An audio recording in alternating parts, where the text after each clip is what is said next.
Selamat pagi dan selamat beribadah dalam ibadah minggu ke-11 sesudah Pentakosta. Kiranya ibadah yang kita lakukan saat ini berkenan di hadapan Tuhan. Pemberitaan firman pada ibadah saat ini disampaikan oleh Pendeta Megi C.L. Huai. Sebelum kita masuk dalam ibadah, mari kita berdoa secara pribadi, mempersiapkan hati dan pikiran kita untuk memasuki persekutuan pagi hari ini.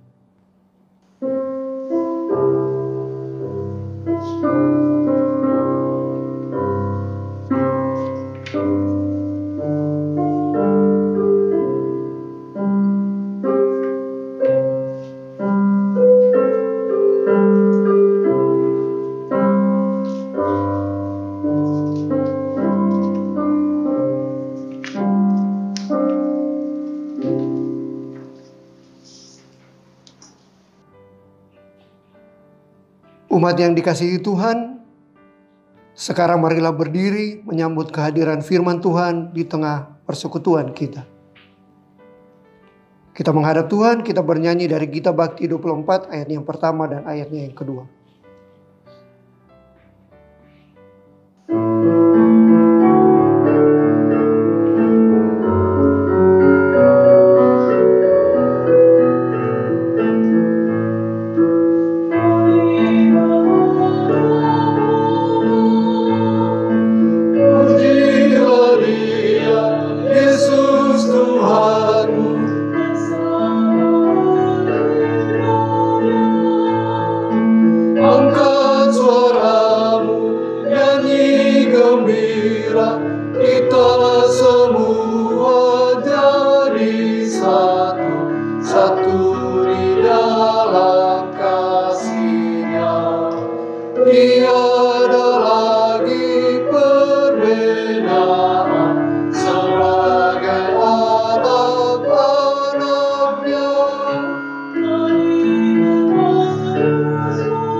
Jemaat yang dikasihi Tuhan, mari kita tahbiskan ibadah kita di saat pagi hari ini. Pertolongan kita adalah dalam nama Tuhan yang menjadikan langit dan bumi.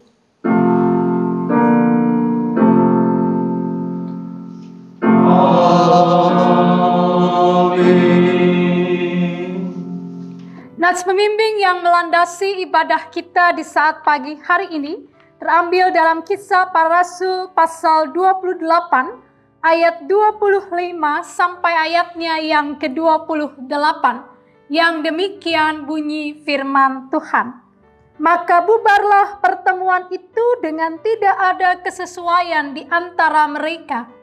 Tetapi Paulus masih mengatakan perkataan yang satu ini, tepatlah firman yang disampaikan Roh Kudus kepada nenek moyang kita dengan perantaraan Nabi Yesaya. Pergilah kepada bangsa ini dan katakanlah, kamu akan mendengar dan mendengar, namun tidak mengerti. Kamu akan melihat dan melihat, namun tidak menanggap. Sebab hati bangsa ini telah menebal, dan telinganya berat mendengar, dan matanya melekat tertutup, supaya jangan mereka melihat dengan matanya, dan mendengar dengan telinganya, dan mengerti dengan hatinya, lalu berbalik, sehingga aku menyembuhkan mereka. Sebab itu kamu harus tahu bahwa keselamatan yang daripada Allah ini disampaikan kepada bangsa-bangsa lain, dan mereka akan mendengarnya. Demikianlah Nats membimbing. Terimalah salam, kasih karunia dan damai sejahtera dari Allah Bapa kita dan dari Tuhan Yesus menyertai kamu.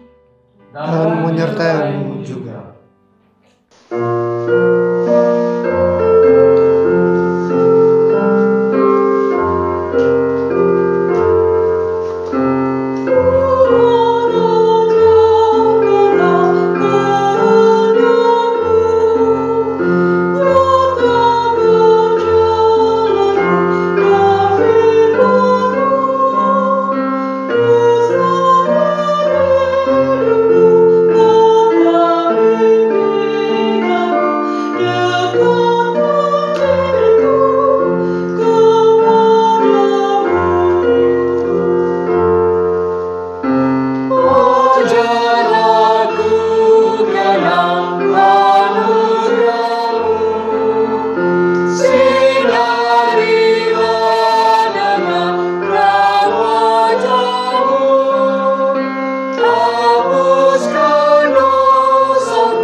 Persilahkan duduk kembali. Jemaat, marilah mengaku akan dosa-dosa kita dengan perasaan yang sungguh-sungguh menyesal dan malu, dan dengan penuh kerendahan hati, marilah berdoa. Ya Bapa yang Maha Kuasa, kami sadar selama ini kami telah berbuat jahat. Kami tidak mampu menjadi pengikut-Mu yang taat dan setia. Kami lebih suka hidup menjauh dari-Mu. Kami lebih suka melanggar firman-Mu dibandingkan dengan menjadi pelaku firman. Ampuni kami, ya Tuhan.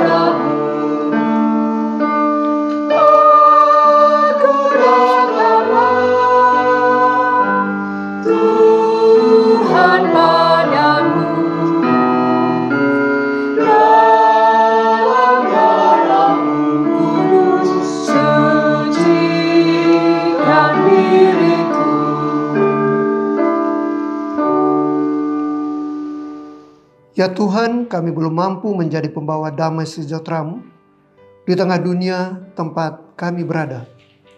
Kami gagal menaburkan kasih-Mu untuk menumbuhkan harapan tanpa pandang rupa dan pamrih. Kami sadar akan keegoisan kami.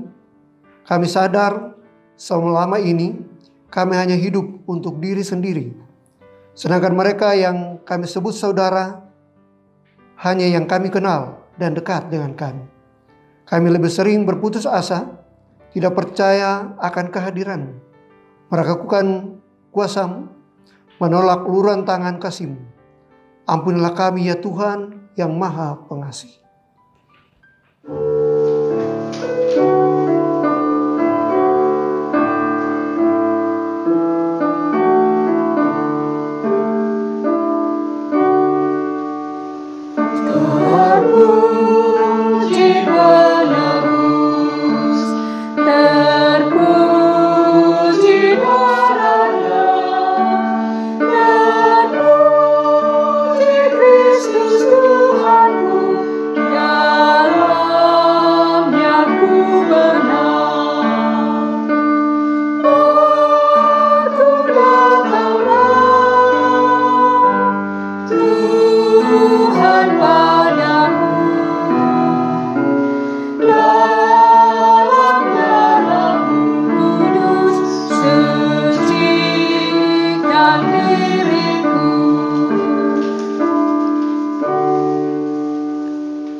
Ajarlah kami untuk memiliki hidup yang bermakna bagi banyak orang, seturut dengan kebenaran firman-Mu dimanapun kami berada, baik di rumah, di tempat kami membanting tulang untuk mengais rezeki, di sekolah, di kota, maupun di desa.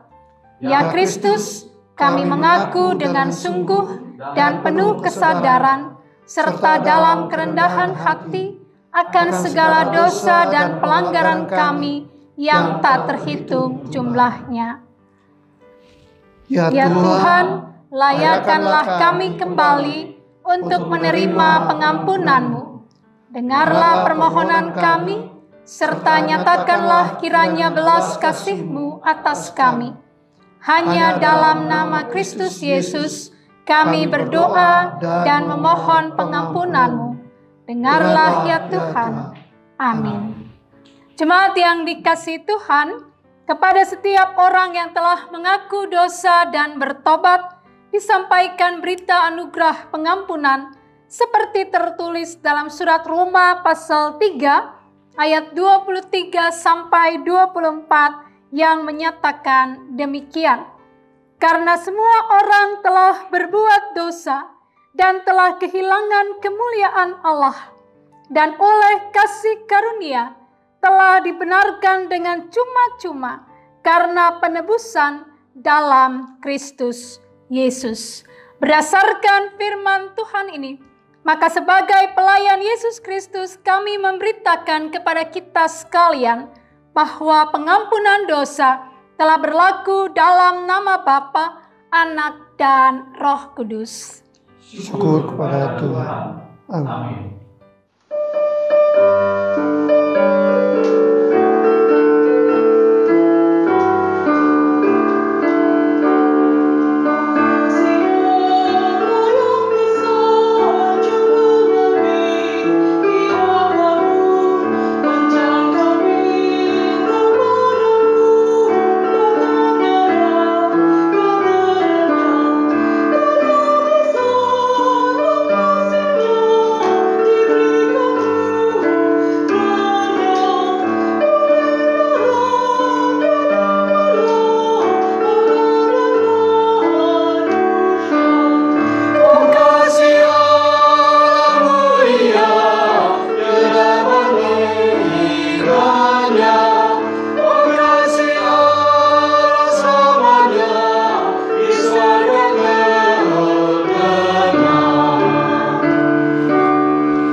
yang dikasihi Tuhan, marilah kita berdiri untuk mendengarkan perintah hidup baru seperti tertulis dalam surat pertama Petrus pasal 4 ayat 7 hingga ayatnya yang ke-11 yang menyatakan demikian.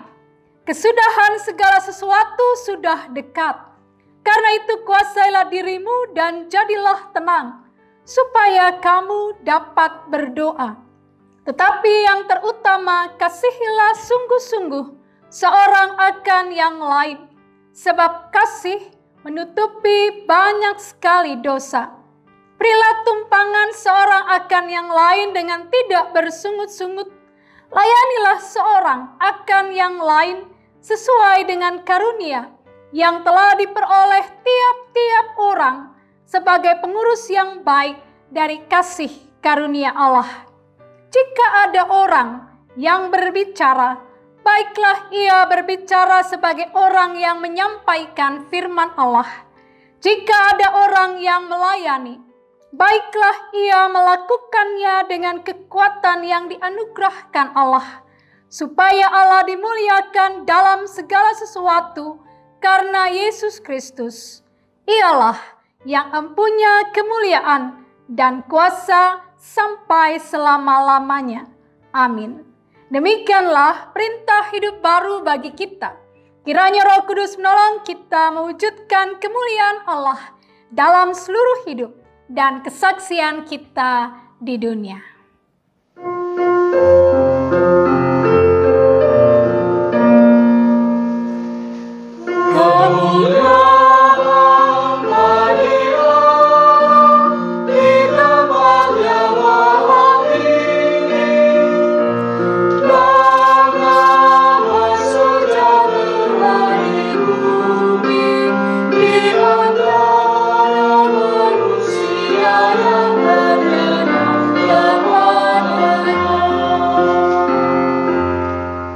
Silahkan duduk kembali. Jemaat yang dikasihi Tuhan, kita akan masuk dalam pelayanan firman Tuhan. Mari kita persiapkan akan Alkitab kita sesuai dengan sabda guna dharma terambil dari Kisah Para Rasul pasal 28 ayat 17 hingga ayatnya yang ke-29. Kitab Kisah Para Rasul pasal 28 ayat 17 hingga ayatnya yang ke-29 akan menjadi perikop pembacaan perenungan kita dalam ibadah pada saat pagi hari ini.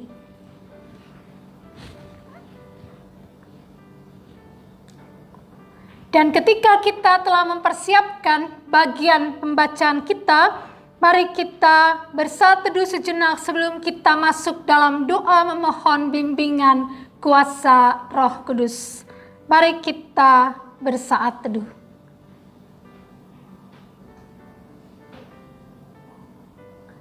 Bapa Maha Baik, terima kasih.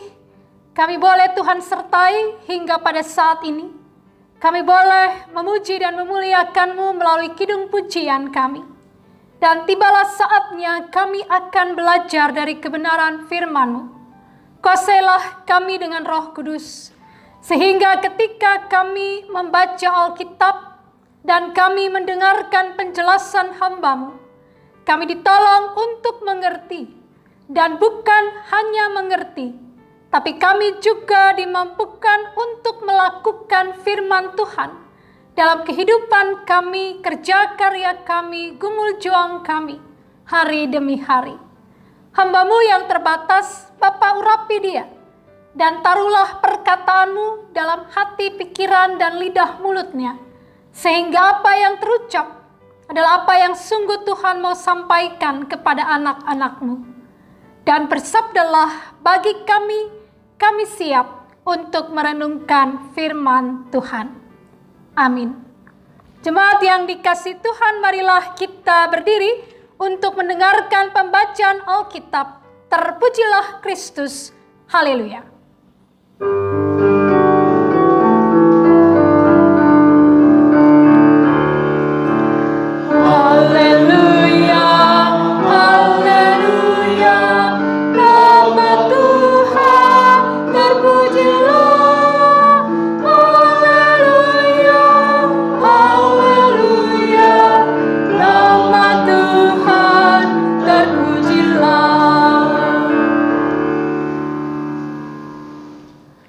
Bacaan Alkitab hari ini dari Kisah Para Rasul 28 ayat 17 sampai 29 yang menyatakan demikian. 3 hari kemudian Paulus memanggil orang-orang terkemuka bangsa Yahudi, dan setelah mereka berkumpul, Paulus berkata, "Saudara-saudara, meskipun aku tidak berbuat kesalahan terhadap bangsa kita atau terhadap adat istiadat nenek moyang kita, namun aku ditangkap di Yerusalem dan diserahkan kepada orang-orang Roma. Setelah aku diperiksa, mereka bermaksud melepaskan aku, karena tidak terdapat suatu kesalahan pun padaku yang setimpal dengan hukuman mati. Akan tetapi orang-orang Yahudi menentangnya, dan karena itu terpaksalah aku naik banding kepada Kaisar, tetapi bukan dengan maksud untuk mengadukan bangsaku. Itulah sebabnya aku meminta supaya aku melihat kamu dan berbicara dengan kamu. Sebab justru karena pengharapan Israel lah aku diikat dengan belenggu ini." Akan tetapi mereka berkata kepadanya, "Kami tidak menerima surat-surat dari Yudea tentang engkau, dan juga tidak seorang pun dari saudara-saudara kita datang memberitakan apa-apa yang jahat mengenai engkau. Tetapi kami ingin mendengar dari engkau bagaimana pikiranmu, sebab tentang mazhab ini kami tahu bahwa di mana-mana pun ia mendapat perlawanan." Lalu mereka menentukan suatu hari untuk Paulus. Pada hari yang ditentukan itu datanglah mereka dalam jumlah besar ke tempat tumpangannya. Ia menerangkan dan memberi kesaksian kepada mereka tentang kerajaan Allah, dan berdasarkan hukum Musa dan kitab para nabi, ia berusaha meyakinkan tentang Yesus. Hal itu berlangsung dari pagi sampai sore. Ada yang dapat diyakinkan oleh perkataannya, ada yang tetap tidak percaya. Maka bubarlah pertemuan itu dengan tidak ada kesesuaian di antara mereka. Tetapi Paulus masih mengatakan perkataan yang satu ini, "Tepatlah firman yang disampaikan Roh Kudus kepada nenek moyang kita dengan perantaraan Nabi Yesaya. Pergilah kepada bangsa ini dan katakanlah, kamu akan mendengar dan mendengar, namun tidak mengerti. Kamu akan melihat dan melihat, namun tidak menanggap. Sebab hati bangsa ini telah menebal, dan telinganya berat mendengar, dan matanya melekat tertutup, supaya jangan mereka melihat dengan matanya, dan mendengar dengan telinganya, dan mengerti dengan hatinya, lalu berbalik sehingga aku menyembuhkan mereka. Sebab itu kamu harus tahu bahwa keselamatan yang daripada Allah ini disampaikan kepada bangsa-bangsa lain, dan mereka akan mendengarnya." Dan setelah Paulus berkata demikian, pergilah orang-orang Yahudi itu dengan banyak perbedaan paham antara mereka. Demikian pembacaan Alkitab. Hendaklah firman Tuhan diam dengan segala kekayaannya di antara kamu, dan ucapkanlah syukur kepada Allah.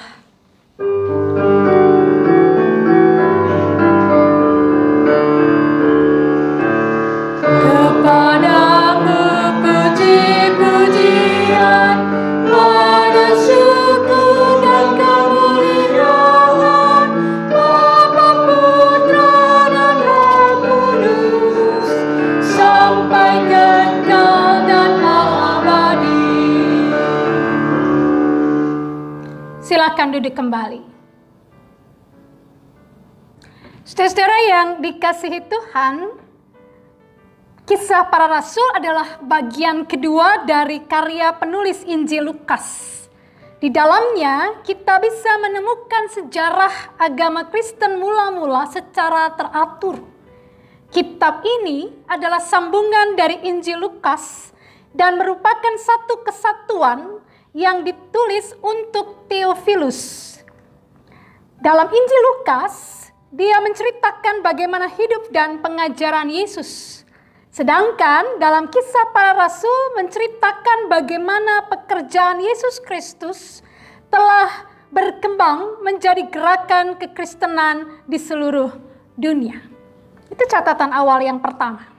Catatan awal yang kedua, Ibu Bapak Saudara, bahwa para rasul yang disebut oleh kitab Kisah Para Rasul itu tidak semua, hanya 2, yaitu Petrus dalam Kisah 1 sampai dengan 12 dan Paulus dalam Kisah 13 sampai 18.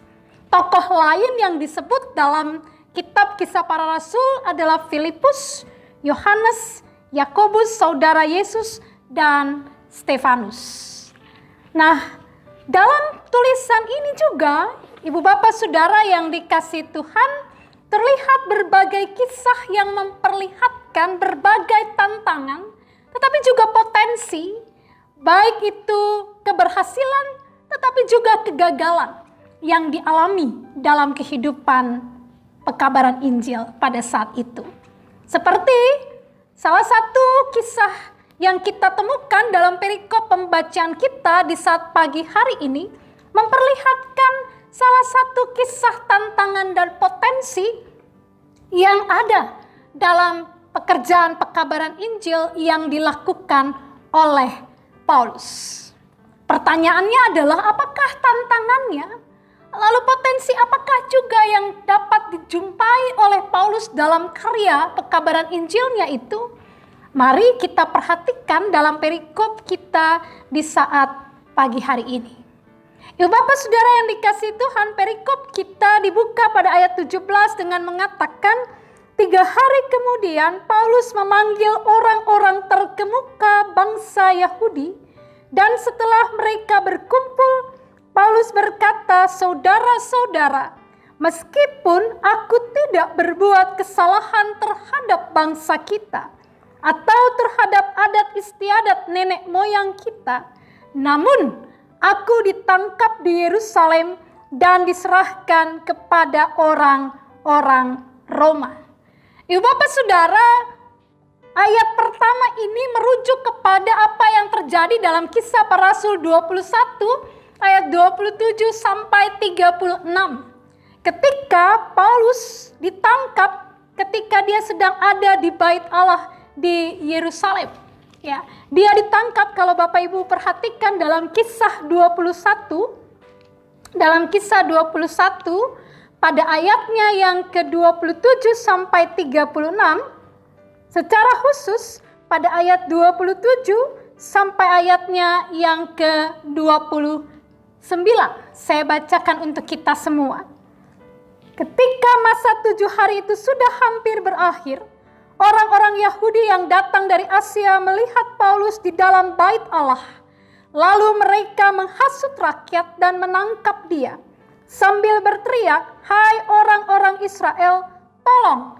Inilah orang yang di mana-mana mengajar semua orang untuk menentang bangsa kita dan menentang hukum Taurat dan tempat ini.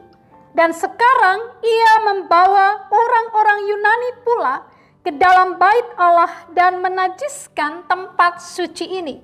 Sebab mereka telah melihat Trofimus dari Efesus sebelumnya bersama-sama dengan Paulus di kota, dan mereka menyangka bahwa Paulus telah membawa dia ke dalam Bait Allah."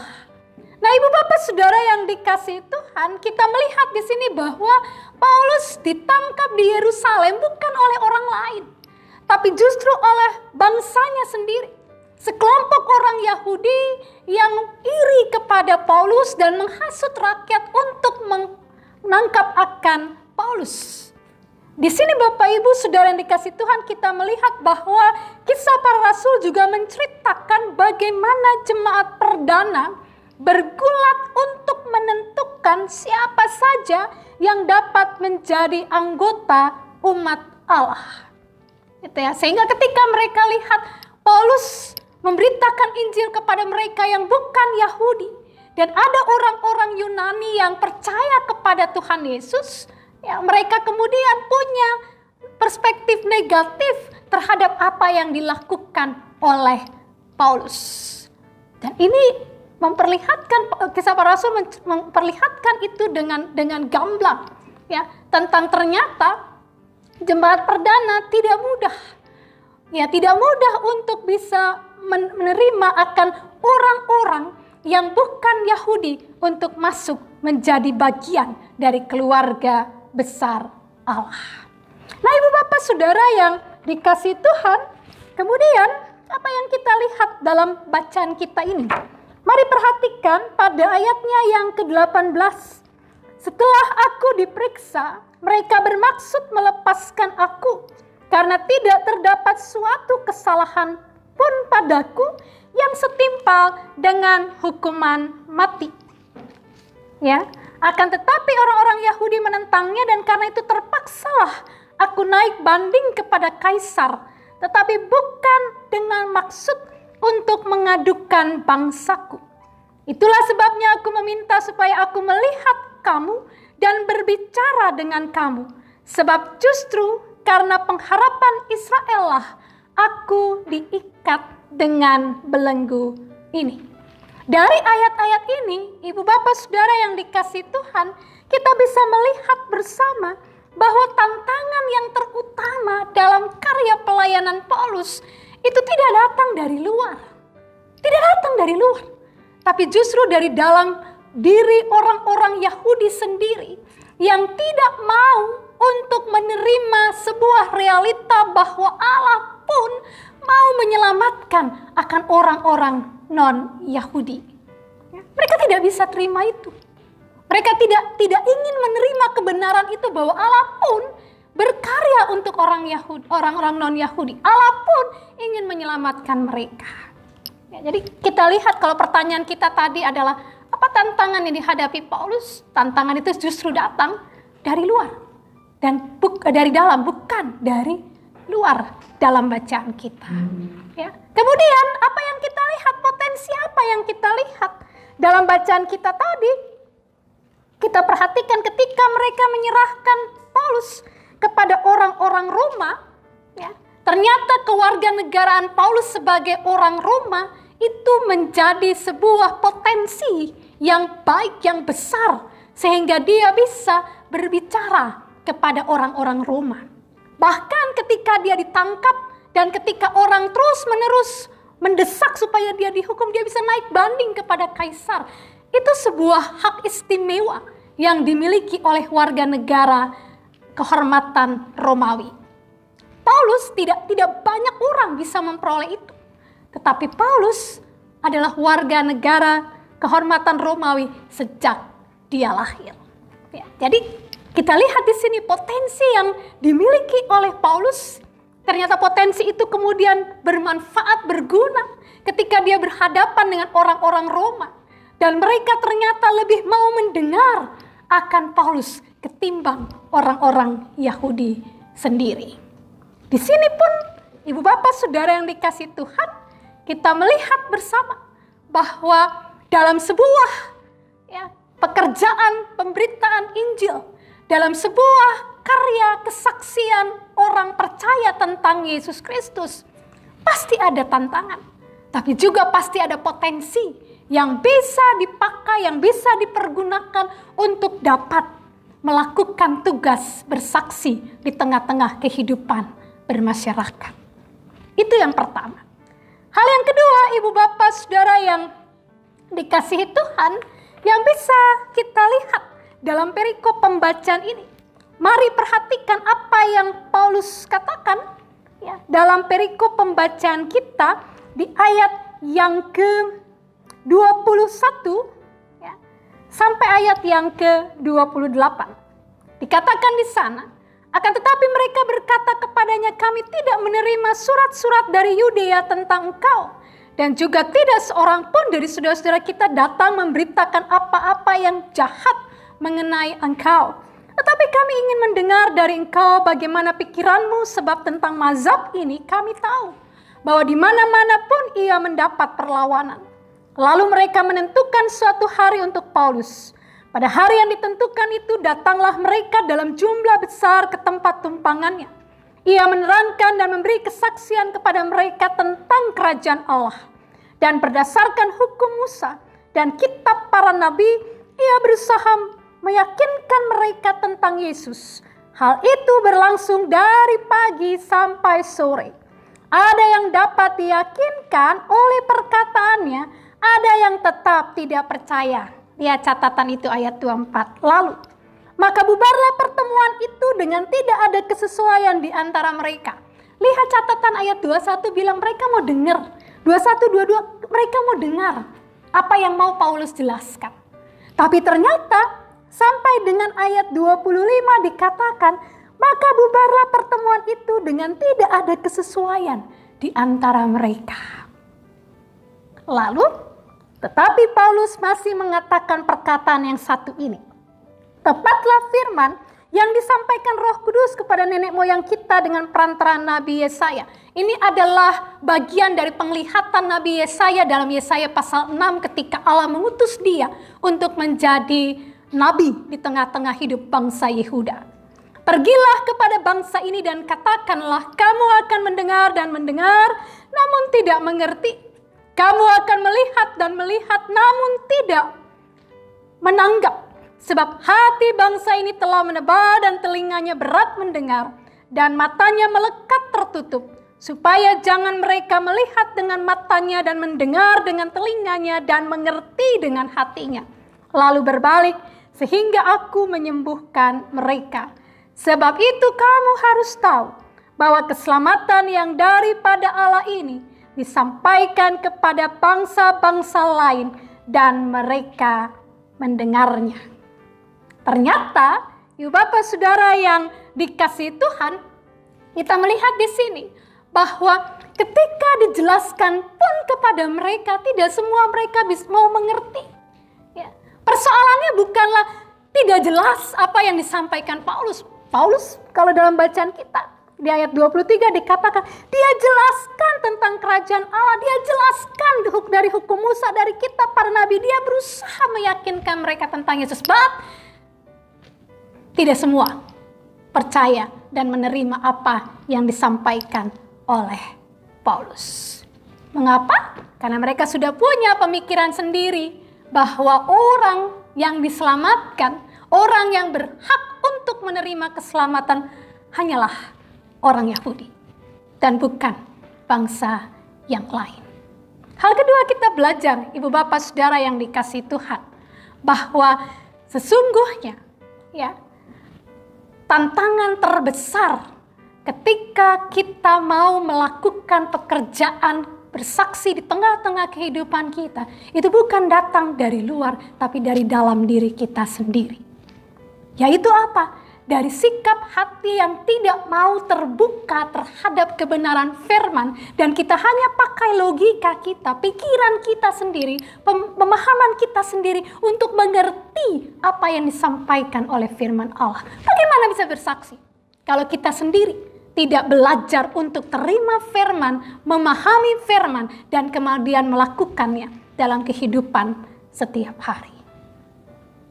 Hal ketiga, kita belajar dari perenungan pembacaan Alkitab kita bahwa ternyata orang yang tidak percaya kepada Tuhan Yesus, ketika mereka menjadi percaya, mereka menjadi orang-orang yang betul-betul bertekun, bersungguh-sungguh dalam kehidupan mereka. Dan kita lihat juga dalam bacaan ini bahwa ternyata orang di luar, orang-orang yang mungkin tidak mengenal Tuhan Yesus, mereka bisa Tuhan pakai untuk dapat menjadi alat dalam tugas tanggung jawab kesaksian yang Tuhan percayakan kepada kita. So, renungan firman Tuhan ini mau mengajarkan kepada kita 3 butir kehidupan. Yang pertama, ibu bapak saudara yang dikasihi Tuhan, saya memberikan judul buat renungan kita, ya, atau tema kita hari ini adalah mengenali tantangan dalam memberitakan Kristus di tengah keragaman. Ya, mengenali tantangan dalam memberitakan Kristus di tengah keragaman. Dalam pembacaan kita ada 3 butir kehidupan yang bisa kita jumpai.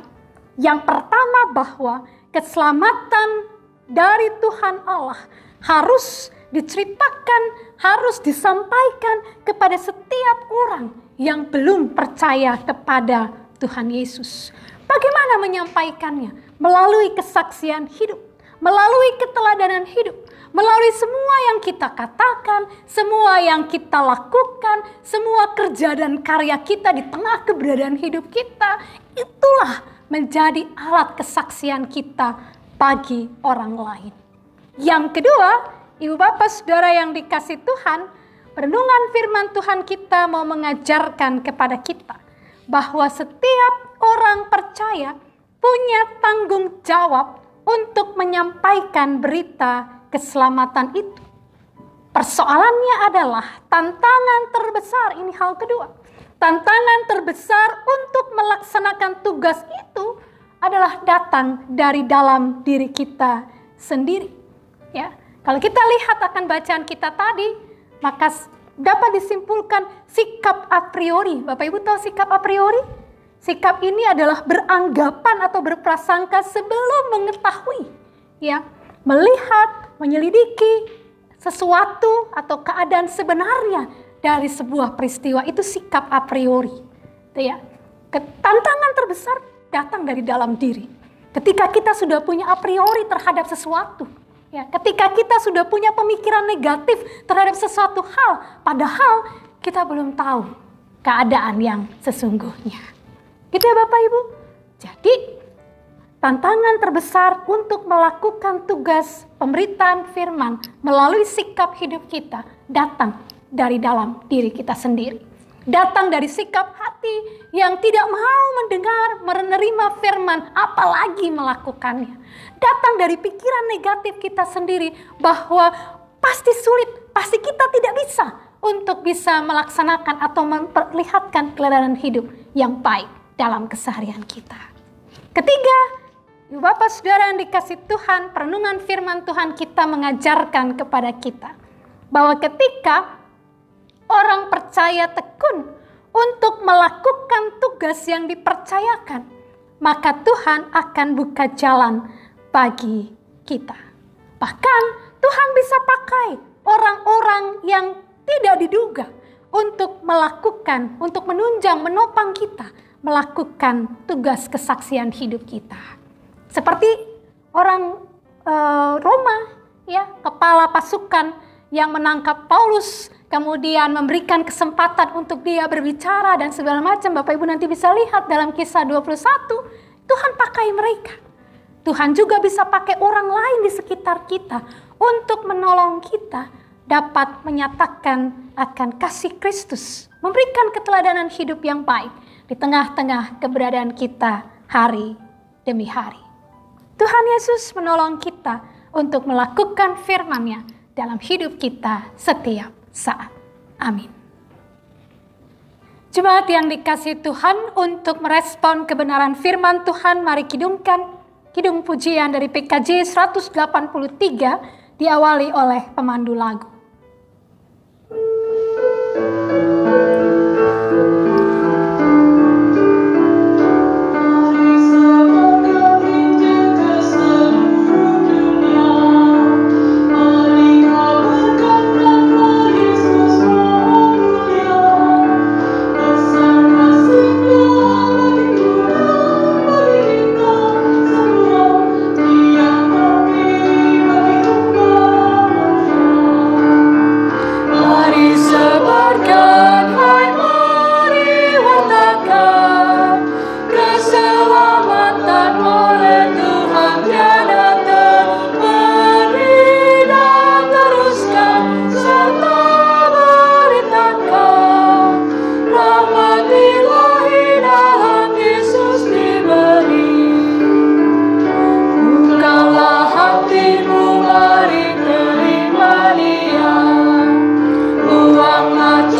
yang dikasihi Tuhan, marilah kita berdiri dan bersama kita mengikrarkan pengakuan iman rasuli dengan hati, mulut, dan dengan sikap sempurna.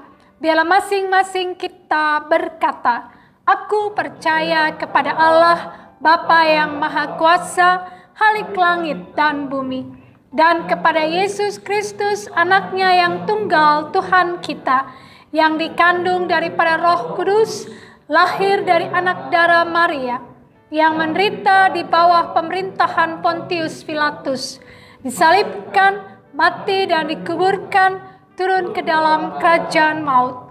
Pada hari yang ketiga, bangkit pula dari antara orang mati, naik ke surga, duduk di sebelah kanan Allah, Bapa yang Maha Kuasa, yang akan datang dari sana untuk menghakimi orang yang hidup dan yang mati. Aku percaya kepada Roh Kudus, gereja yang kudus dan am, persekutuan orang kudus, pengampunan dosa, kebangkitan daging, dan hidup yang kekal. Silahkan duduk kembali. Ibu Bapak Saudara yang dikasihi Tuhan, mari kita masuk dalam doa syafaat. Mari kita berdoa. Terima kasih Tuhan, di saat pagi hari ini Engkau kembali mengajar kepada kami melalui pengalaman pekabaran Injil Paulus, melihat, memaknai akan berbagai tantangan, tapi juga potensi yang ada di tengah-tengah kehidupan karya pelayanannya sebagai seorang Rasul Yesus Kristus. Saat ini pun kami diingatkan Tuhan akan beragam tanggung jawab kesaksian hidup yang harus kami lakukan dalam keseharian kami. Tolong kami Tuhan, agar kami betul-betul menyerahkan akan kehidupan kami, hati dan pikiran kami kepada kuasa Roh Kudus, sehingga tuntunan Roh Kudus jualah yang akan menolong kami untuk dapat memperlihatkan kesaksian hidup yang benar, keteladanan hidup yang benar. Kami boleh berkarya sebaik-baiknya di tengah keberadaan hidup kami hari demi hari. Sehingga melalui semua itu Tuhan, kami menjadi saksi Tuhan yang setia. Tolong kami juga agar perkataan kami, semua yang kami katakan ataupun semua yang mungkin kami tulis dalam media-media sosial, boleh menjadi kesaksian yang benar tentang Engkau ya Bapa. Terima kasih Tuhan Maha Baik. Tolong kami juga untuk bisa dituntun oleh kuasa Roh Kudus, sehingga kami boleh menaklukkan akan kehendak untuk mengikuti keinginan diri dan bukan mengikuti kehendak Tuhan. Dan tolong kami untuk senantiasa berpikir positif ketika kami hadir di tengah-tengah keragaman, sehingga Tuhan, kami boleh berinteraksi, membangun relasi yang baik, yang positif, sehingga kehadiran kami menjadi sebuah kesaksian hidup yang baik di tengah-tengah keberagaman di sekitar kami. Terima kasih Tuhan Maha Baik. Di saat pagi hari ini, kami mau berdoa buat persekutuan kami. Biarlah setiap anak-Mu di tengah persekutuan Jemaat Pancoran Rahmat betul-betul boleh menjadi saksi-saksi-Mu yang setia, dan kiranya nama Tuhan dimuliakan senantiasa. Di pagi ini pun kami berdoa bagi saudara-saudara kami yang di dalam kelemahan tubuh.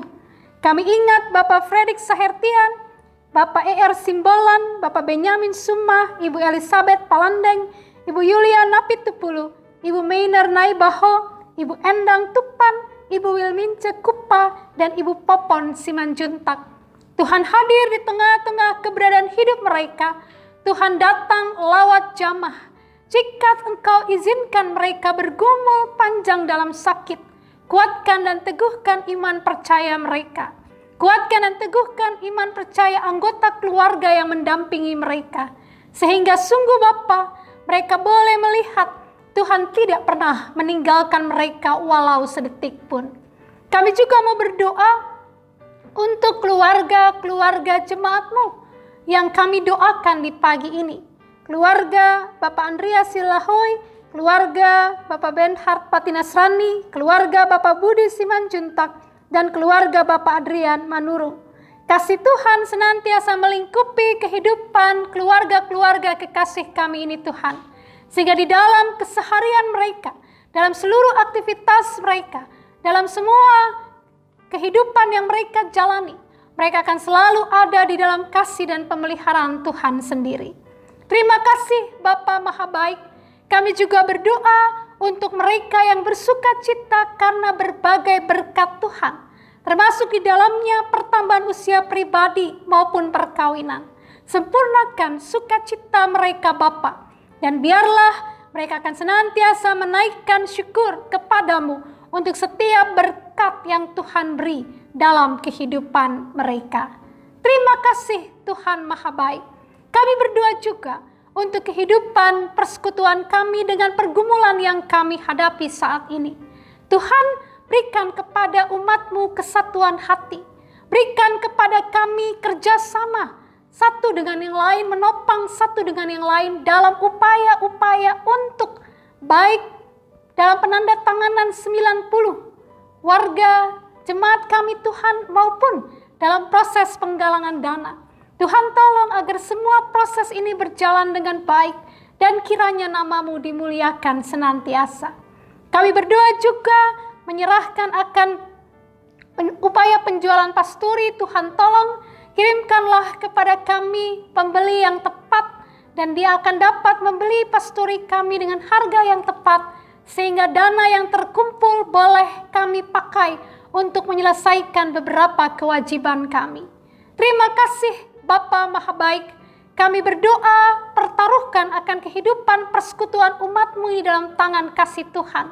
Kami percaya Tuhan akan selalu sertai, bahkan Tuhan akan beri kesehatian, baik di antara anggota jemaat, dalam pengurus paukat, komisi, ataupun dalam kehidupan presbiter.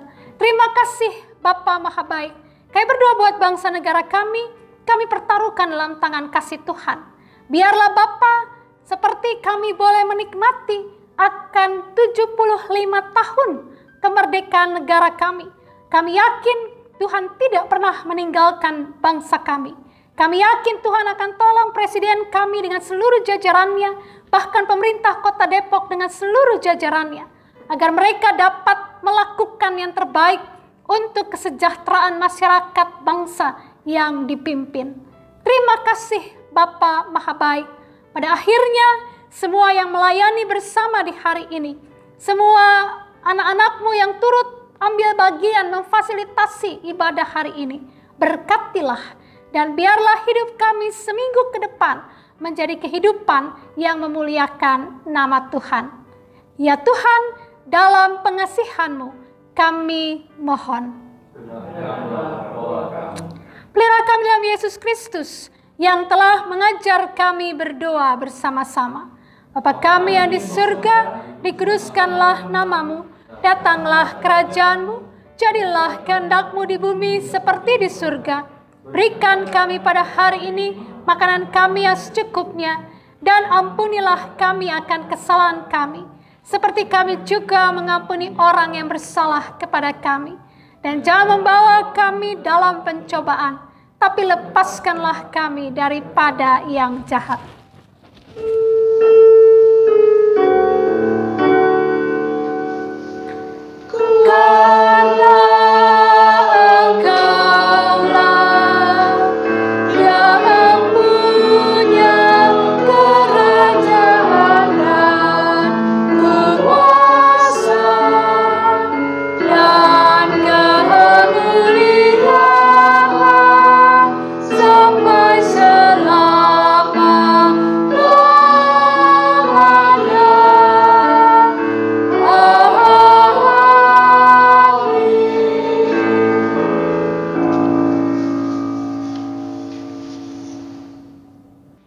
Bapak Ibu Saudara, marilah kita mengucap syukur kepada Tuhan dengan memberi persembahan kepadanya.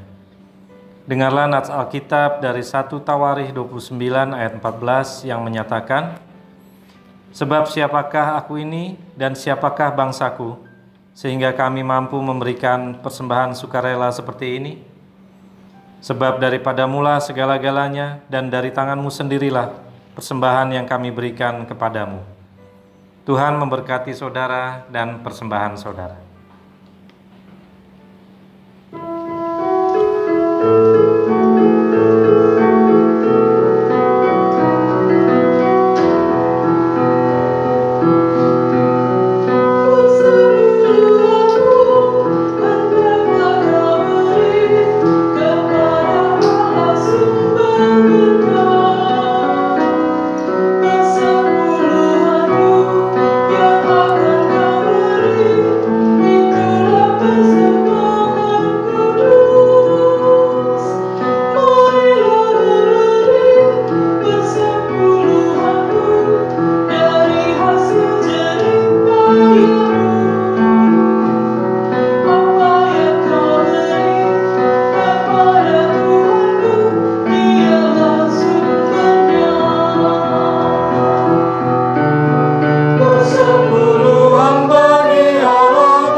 Asalnya juga dari Tuhan-Mu,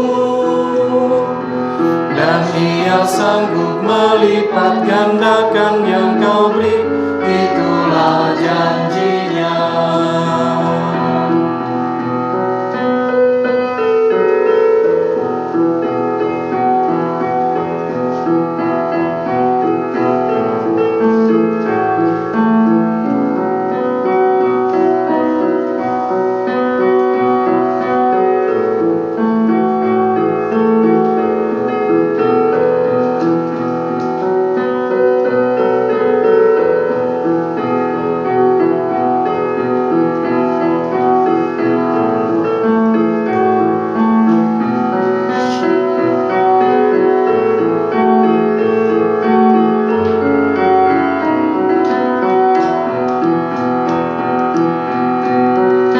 Sepuluhan-Mu yang sudah Kau beri, memuliakan Sang Pemberi. Persepuluhan-Mu yang sudah Kau beri, menjamin hidup sesamamu. Persepuluhan-Mu yang sudah Kau beri, menjadi akta di hidupmu. Percayalah teguh, Tuhan Sang Pemberi menjamin hidupmu. Persepuluhan bagi Allah-Mu, beri dengan setulus hatimu. Janganlah kau khawatir akan hari esokmu, Ia menjagamu. Persepuluhan dari tangan-Mu, asalnya juga dari Tuhan-Mu, dan Ia sanggup melipat gandakan yang Kau beri, itulah janji-Nya.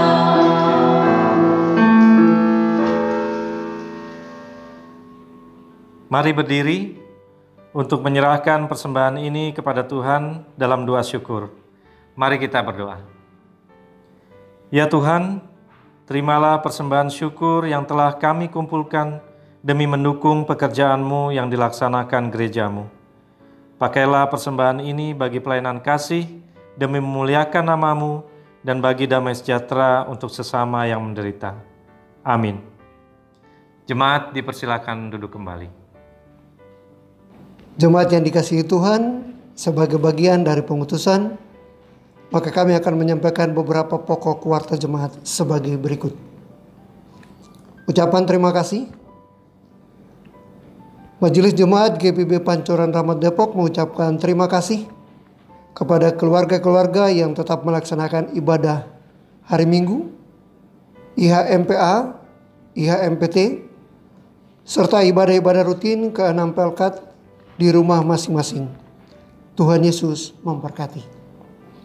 Bidang 1 Teologia dan Persidangan Gerejawi, 1 Ibadah Pelkat Gerakan Pemuda. Disampaikan kepada seluruh anggota Pelkat Gerakan Pemuda bahwa ibadah Pelkat Gerakan Pemuda akan dilaksanakan pada hari Minggu 16 Agustus 2020. Waktu pukul 19 WIB dengan pelayan firman Penatua Edi Sundun dan pelayan liturgi Saudara Patrick Tupan. Ibadah ini dengan menggunakan aplikasi Google Meet. Yang kedua, ibadah hari ulang tahun RI ke-75 tahun. Diundang seluruh warga jemaat untuk dapat mengikuti ibadah peringatan hari ulang tahun RI ke-75 tahun yang akan dilaksanakan pada hari Senin 17 Agustus 2020, waktu pukul 9 WIB sampai dengan selesai. Video renungan serta tata ibadah dapat diakses melalui link gpbpancoranramat.org. Yang ketiga, ibadah keluarga. Disampaikan kepada seluruh anggota jemaat bahwa ibadah keluarga akan dilaksanakan pada hari Rabu 19 Agustus 2020, waktu pukul 19 WIB, bertempat di setiap rumah anggota jemaat dengan pelayan firman Pendeta Maggie Huai dan pelayan liturgi Deacon Esther Paliama. Video renungan serta tata ibadah dapat diakses melalui link gpbpancoranramat.org. Yang keempat, ibadah Pelkat PKP. Disampaikan kepada seluruh anggota Pelkat PKP bahwa ibadah Pelkat PKP akan dilaksanakan pada hari Jumat 21 Agustus 2020 pukul 17 WIB dengan pelayan firman Pendeta Maggie Huai dengan pelayan liturgi anggota Pelkat PKP. Video renungan serta tata ibadah dapat diakses melalui link gpbpancoranramat.org. Yang kelima, ibadah Pelkat PKB. Disampaikan kepada seluruh anggota Pelkat PKB bahwa ibadah Pelkat PKB akan dilaksanakan pada hari Sabtu 22 Agustus 2020, waktu pukul 19 WIB dengan pelayan firman Penatua Henry Rirhena dan pelayan liturgi Bapak Waridi Naibahu. Ibadah ini dengan menggunakan aplikasi Zoom Meeting. Bidang 5, pembangunan ekonomi gereja, sosialisasi dana abadi. Diundang seluruh warga jemaat untuk dapat mengikuti kegiatan sosialisasi dana abadi yang akan dilaksanakan pada hari Sabtu 22 Agustus 2020, waktu pukul 13 WIB dengan pembicara Ibu Miranda Gultom. Berkenaan dengan kegiatan tersebut, maka link akan diinformasikan oleh presbiter melalui WhatsApp Group dan sektor pelayanan atau Pelkat. Bidang 6, informasi dan komunikasi. 1. Libur pengganti tanggal merah. Pada hari Selasa 18 Agustus 2020, kantor Majelis Jemaat GPB Pancoran Ramat akan libur atau tutup sebagai pengganti tanggal merah di hari Senin 17 Agustus 2020. Mohon perhatian warga jemaat. Yang kedua, cuti tahunan pegawai tetap administrasi. Disampaikan kepada seluruh anggota jemaat bahwa Saudari Yoheni Hutagalung akan menjalani cuti tahunan yang akan dilaksanakan pada tanggal 21 sampai dengan 29 Agustus 2020, yaitu 7 hari kerja. Selama Saudara Yoheni Hutagalung menjalani masa cuti tahunan, maka segala pekerjaan administratif akan dilaksanakan oleh Ibu Tiur Siregar. Demikian warta jemaat ini kami sampaikan. Terima kasih untuk perhatiannya dan selamat menjalani minggu ini dalam penyertaan cinta Tuhan. Terima kasih. Jemaat yang dikasihi Tuhan, marilah kita berdiri. Kembalilah dalam kehidupan gumul juang kita, tunaikanlah tugas kesaksian kita, dan yakinlah bahwa Tuhan akan selalu menyertai kita dalam tugas yang kita kerjakan.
Dan pikiranmu kepada Tuhan, dan terimalah berkat Tuhan.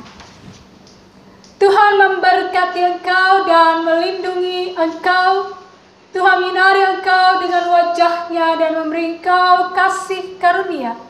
Tuhan menghadapkan wajah-Nya kepadamu dan memberi engkau damai sejahtera.